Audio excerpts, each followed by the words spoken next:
Kaya ito nga, yung pangungusap niya in the past versus dun sa sinasagot niya kay Sis Paning, kontra na yun, di ba?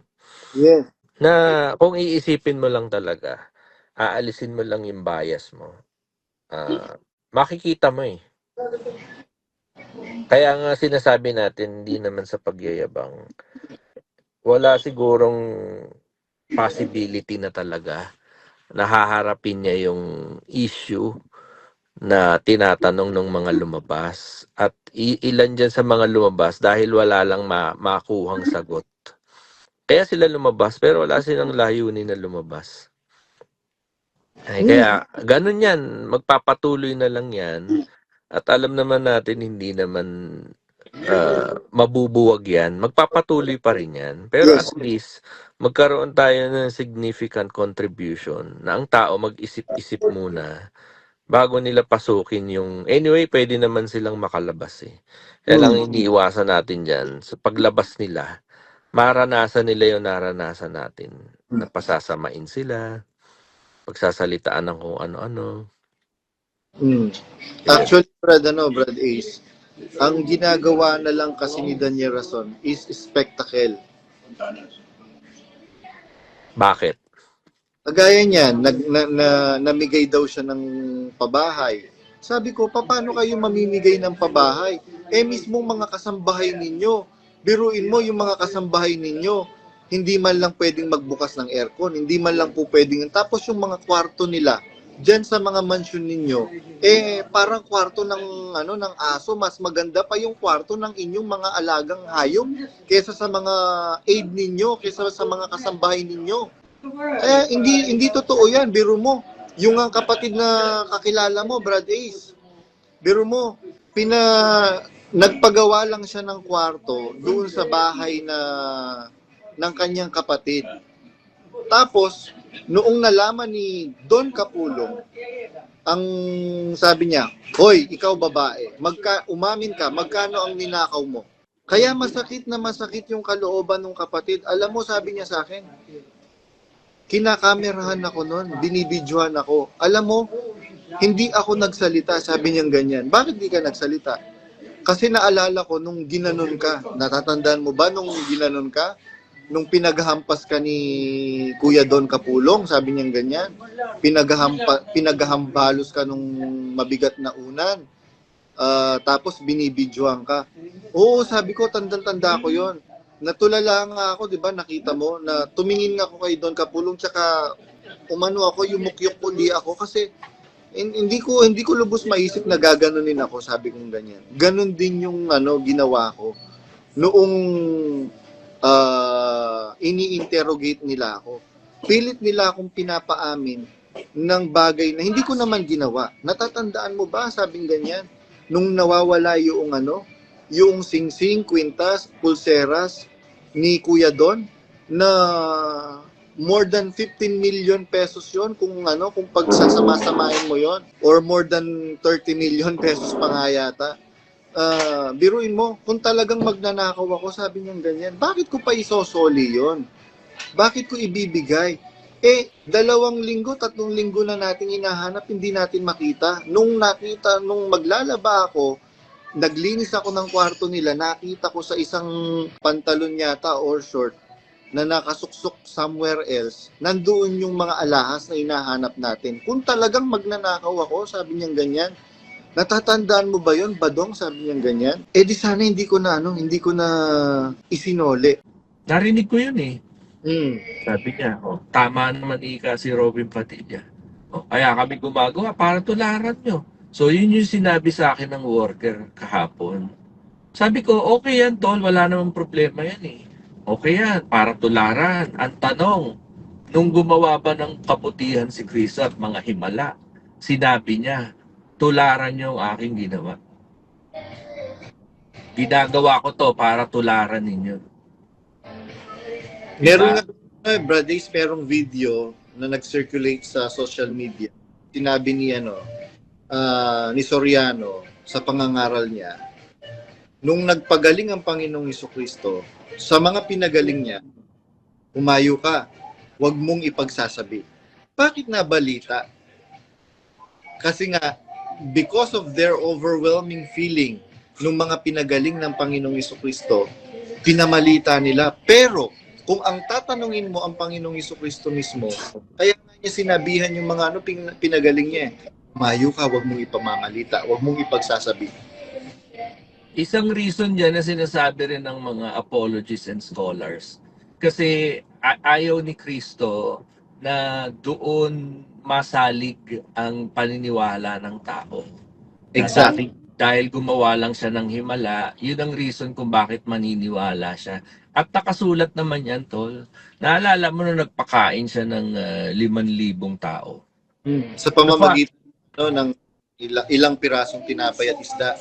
Oo. Ang nangyari doon, hinanap siya ng mga tao. Sinundan siya ng mga tao. Syempre, Diyos siya, nababasa niya ang puso ng mga tao. Sabi niya doon, naparito ba kayo dahil nagpakain ako ng tinapay at isda sa inyo? Parang nag-aano si Kristo na, ano bang rason nyo kung bakit kayo sumusunod sa akin? Dahil ba sa itinuturo ko? Dahil sa ginawa nyo? Kasi ang tao susceptible sa ganyan na pagpakitaan mo sila ng kababalaghan, ng himala, pwede mo silang mapaniwala at yan nga ang gagamitin ng Antikristo. Pagdating ng araw, magpapakita ng mga kamanghamanghang kababalaghan para madaya niya yung mga tao. Yes. At tingnan mo, biruin mo, yung mga naaalib ngayon, biro mo maaalib ka dahil lang sa lugaw. Kaya yung pananampalataya ng mga naaalib ngayon, hindi mo masasabing kagaya ng mga naging pananampalataya ng mga kapatid na nagsisipag-exit ngayon, umugol, bumilang ng 20 taon, 30 taon. Biro mo merong manggagawa, 30 taong manggagawa nag-exit.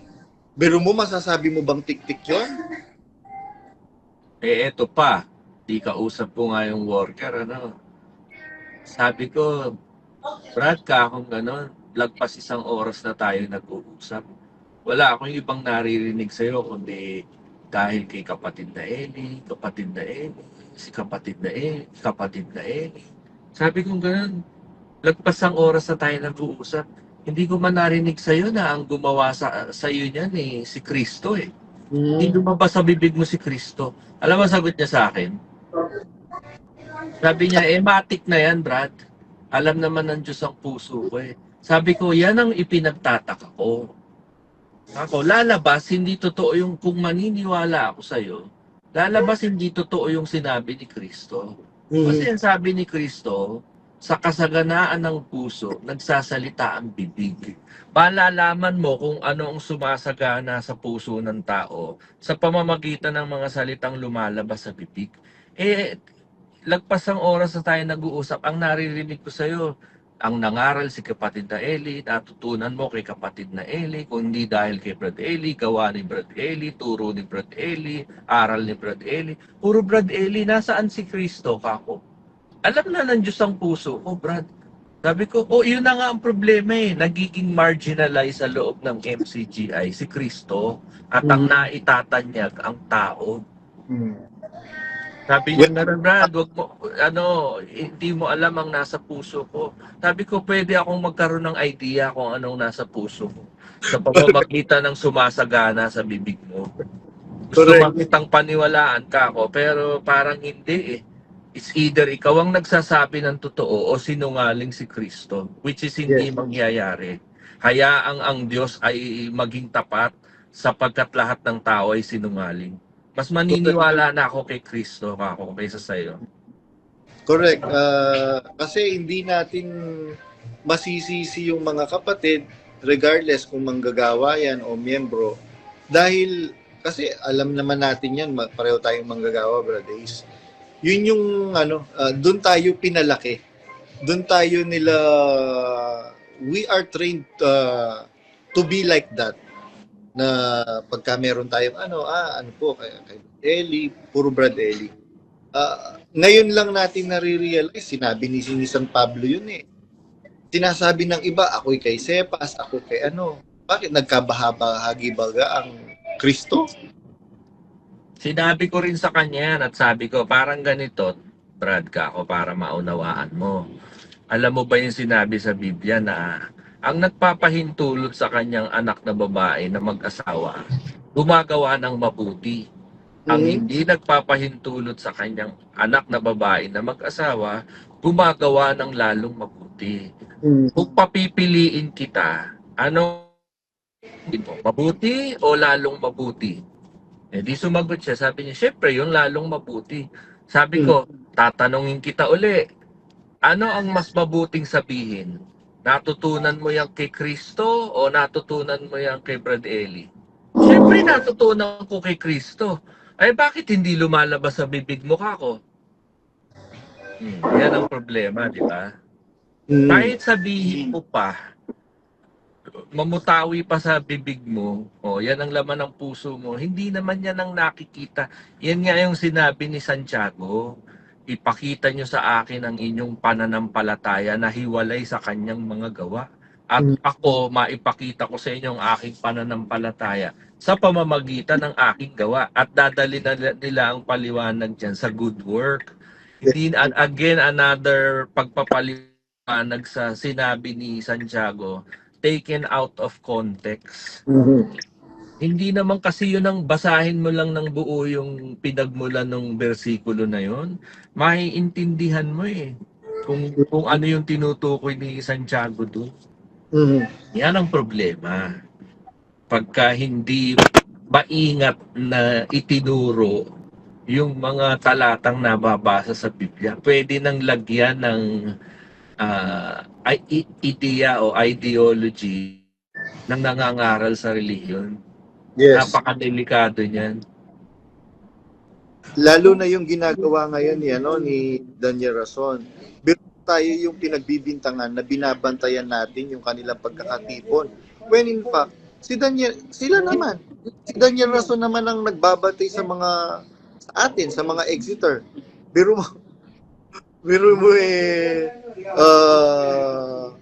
dumarating siya ngayon, umahantong siya sa punto na nananakot na nangi-intimidate na magdidemanda.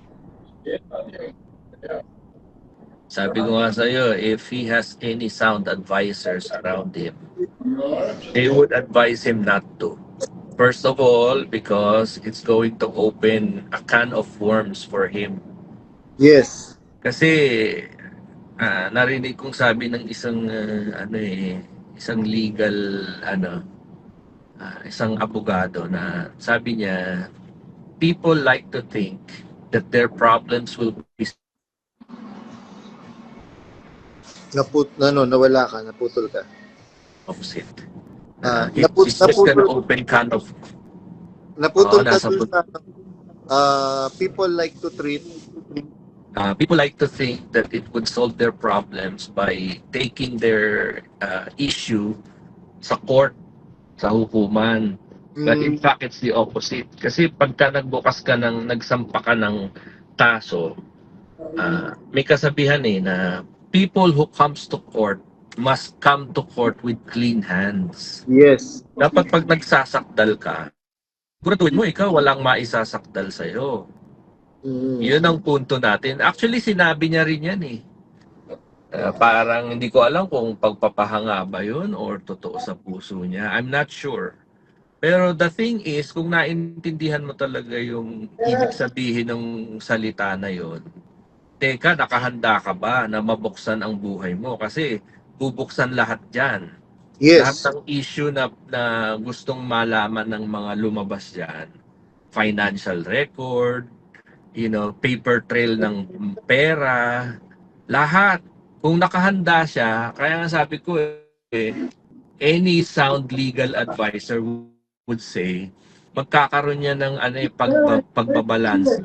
Ito ang gusto mong mangyari, mapakulong yung mga nirereklamo mo. Ito naman ang magiging possible repercussion niyan. So Alam you mo weigh ba, it. Brad Ace?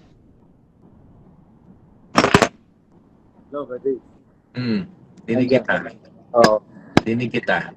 Yung sinasabi mo ngayon,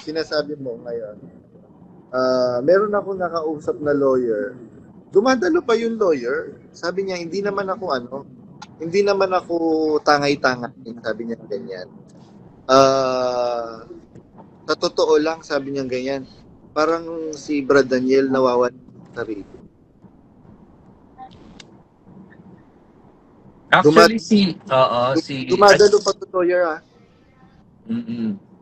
I think si ano yun, si Haring Jeroboam, nakakalimutan ko na lang. Isang masamang hari na naghari sa Israel.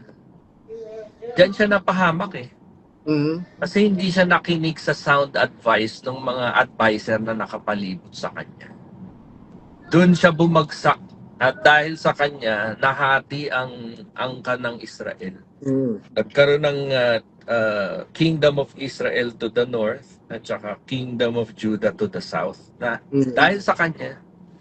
So, minsan may ganyan eh. Mayroong mga self-inflicting distraction na nangyayari just because walang sound advice from the leadership. Na sana magkaroon ng mga sound advice dyan, ano. At kung meron man, sana dinggin naman nung namumuno sa loob. Huwag siyang Meron nga, ano, magpadalos-dalos. Brad Ace, meron nga akong kausap na worker, matandang worker. Meron siyang binasa sa akin na letter, na nakapatungkol kay Daniel Rason. Sabi ko doon sa matandang worker na to, alam mo kapatid, yung kung ipopost mo yan sa social media, maraming malaki ang magiging impact niyan, sabi kong ganyan doon sa kapatid Parang na kilala ko yan ah. kilala mo ba? Eh Parang. kung nakausap mo. Ah. Kaya lang sabi niya sa akin, I'll come to think of it, sabi niya ganyan, and I will seek professional advice from lawyers if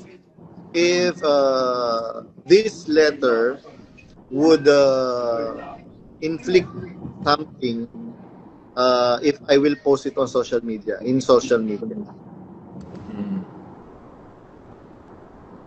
Ayun, going back, merong kapatid na matandang kapatid din ito, sabi niya sa akin, Brad Badong, is it possible na mapatalsik natin si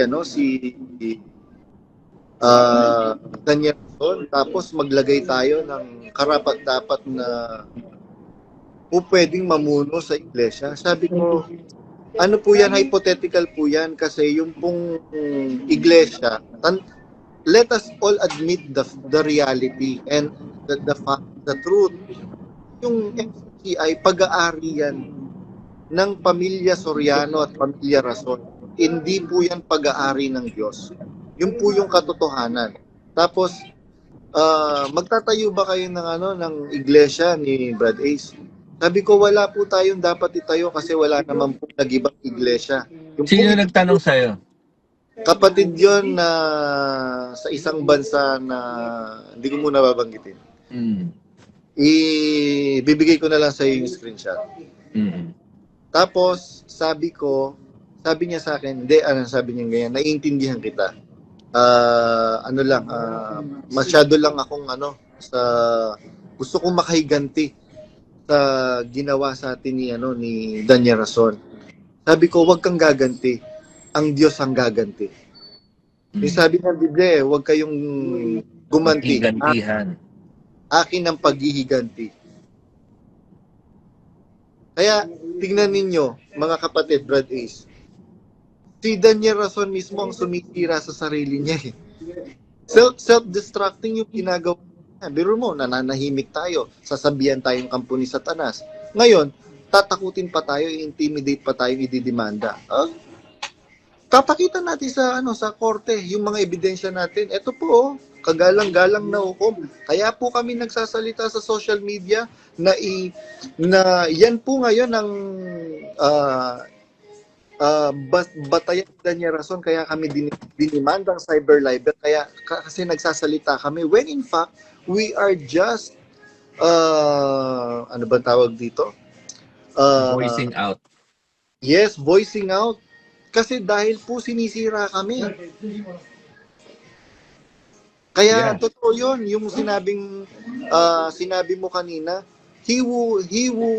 paano ba yun? We who comes to court must come to court with clean hands. Yes. He who comes to court must come to court with clean hands. Kaya takot yan si Daniel Rason. Yung paper trail ng pera, saan ka nakakita? Sabi nga, meron nga nag-post si Jason, Ako na sabi niya, mababanggit ha. yes. Ah. Meron nag-post si Jason, sabi niya ganyan. I admire Karen Davila. Cara David, sabi niya ganyan. I admire Cara David. Ang tagal niya ng journalist, pero yung bahay niya simple pa rin. Tapos, itong si Daniel Rason, hindi naman siya ganun kasikat na journalist. Nagkaroon siya ng property sa La Vista at sa iba't ibang lugar at sa ibang bansa. Mhm. Yun. Anyway, yung mga ganyan kasi, pwede silang magkaroon ng reason dati. Pero, a good forensic accountant will find out kung saan ang sources ng mga kayamanan na yan. So, kaya nga sinasabi ko, people like to think, sabi nila, that their problems will be solved in court. Well, in fact, it's the opposite. Kasi Yes. yung mga tinatago, maihahayag yan. Yes. It's never been more evident dun sa sinabi ni Kristo na walang lihim na hindi mahahayag. Kung ang tao kaya nilang halungkatin yung mga nakatagong bagay, lalo naman ang Diyos. Correct. Di ba? Kaya nga sabi ko nung, di ba, pinapapanik kita nung nakita kasi kita watching ka eh. Di ba? Kaya nga sabi ko, siguro nagbaba ka na nun na dinidiscuss namin yung mismong file ni Bess na against siya sa mga mangangaral na nagpapayaman. Oo, ano yun? Makailan lang yun, kaya lang nasa work kasi ako noon. I see. 'Di ba? 'Di ba ano yung sinabi nung kasama niya sa buhay? Sino ba 'yun? Si Spining? Oo, si Spining, sabi niya, Bradley, maliligtas pa po ba kaya tayo niyan? Bakit daw? Humagalpak si Bradley. Sabi niya, bakit naman? Hindi.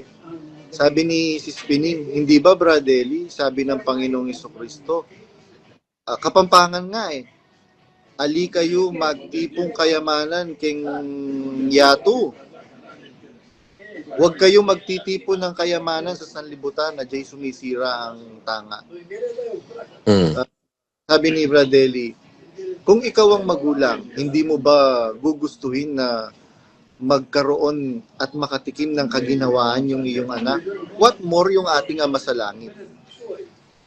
Yun na nga. Pero hindi yun yung napakinggan natin a few years ago. Talagang sinarado niya. Hindi pwedeng magpayaman ng mangangaral sa relihiyon. Kaya ito nga, yung pangungusap niya in the past versus dun sa sinasagot niya kay Sis Paning, kontra na yun, di ba? Yes. Na kung iisipin mo lang talaga, aalisin mo lang yung bias mo, makikita mo eh. Kaya nga sinasabi natin, hindi naman sa pagyayabang, wala sigurong possibility na talaga na haharapin niya yung issue na tinatanong ng mga lumabas. At ilan dyan sa mga lumabas dahil wala lang makuhang sagot. Kaya sila lumabas, pero wala silang layunin na lumabas. Kaya ganun yan, magpapatuloy na lang yan. At alam naman natin, hindi naman mabubuwag yan. Magpapatuloy pa rin yan. Pero at least, magkaroon tayo ng significant contribution na ang tao mag-isip-isip muna bago nila pasukin yung... Anyway, pwede naman silang makalabas eh. Kaya lang iniiwasan natin dyan. Sa paglabas nila, maranasan nila yung naranasan natin. Napasasamain sila, pagsasalitaan ng kung ano-ano. Actually, Brad Ace, ang ginagawa na lang kasi ni Daniel Rason is spectacle. Bakit? Kagaya niyan, namigay daw siya ng pabahay. Sabi ko, paano kayo mamimigay ng pabahay? Mismong mga kasambahay ninyo, biruin mo yung mga kasambahay ninyo, hindi man lang pwedeng magbukas ng aircon, hindi man lang po pwedeng, tapos yung mga kwarto nila, dyan sa mga mansion ninyo, parang kwarto ng, ng aso, mas maganda pa yung kwarto ng inyong mga alagang hayop, kesa sa mga aid ninyo, kesa sa mga kasambahay ninyo. Hindi totoo yan, biro mo. Yung ang kapatid na kakilala mo, Brad Ace, biro mo, nagpagawa lang siya ng kwarto doon sa bahay ng kanyang kapatid. Tapos, noong nalaman ni Don Capulong, ang sabi niya, "Hoy, ikaw babae, umamin ka, magkano ang ninakaw mo?" Kaya masakit na masakit yung kalooban ng kapatid. Alam mo, sabi niya sa akin, kinakamerahan ako noon, binibidyohan ako. Alam mo, hindi ako nagsalita, sabi niyang ganyan. Bakit di ka nagsalita? Kasi naalala ko nung ginanon ka. Natatandaan mo ba nung ginanon ka? Nung pinaghampas ka ni Kuya Don Capulong, sabi niyang ganyan. Pinaghambalos ka nung mabigat na unan. Tapos binibidyohan ka. Oo, sabi ko, tanda ko yon. Natulala nga ako, di ba, nakita mo, na tumingin ako kay Don Capulong, tsaka umano ako, yumukyok uli ako, kasi hindi ko lubos maisip na gaganunin ako, sabi kong ganyan. Ganon din yung ginawa ko. Noong ini-interrogate nila ako. Pilit nila akong pinapaamin ng bagay na hindi ko naman ginawa. Natatandaan mo ba, sabing ganyan, nung nawawala yung singsing, kwintas, pulseras ni Kuya Don, na more than 15 million pesos yon kung pagsasama-samahin mo yon, or more than 30 million pesos pa nga yata. Biruin mo, kung talagang magnanakaw ako, sabi niyang ganyan, bakit ko pa isosoli yon? Bakit ko ibibigay? 2 linggo, 3 linggo na natin hinahanap, hindi natin makita. Nung maglalaba ako, naglinis ako ng kwarto nila, nakita ko sa isang pantalon yata or short na nakasuksok somewhere else, nandoon yung mga alahas na hinahanap natin. Kung talagang magnanakaw ako, sabi niyang ganyan, natatandaan mo ba yon, Badong? Sabi niyang ganyan. Di sana hindi ko na isinoli.